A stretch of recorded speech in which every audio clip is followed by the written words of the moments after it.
Yritys on Salon Turkisatelje ja minä olen yrittäjä Tiina Suopolo.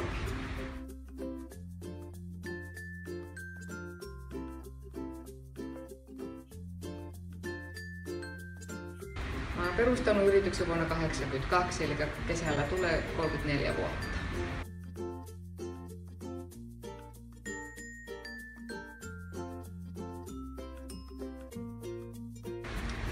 Asiakaskunta koostuu lähes 90% muualta kuin Salosta.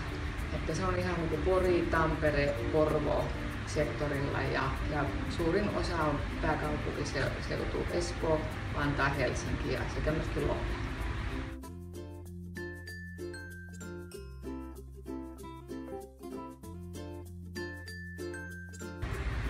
Olen. Eihän sitä muuten 34 vuotta olisi tehnyt.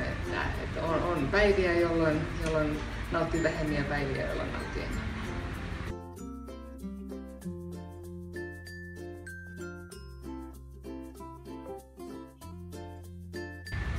No kyllä, nyt tulee joka päivä. Asiakkaiden kanssa nauretaan paljon ja hauska katsoa vanhoja 70-luvun turkkeja tai 90-luvun turkkeja, niitä ehkä nauretaan nyt, että silloin oltiin krintikkäitä 5 numero liian suurissa turkeissa.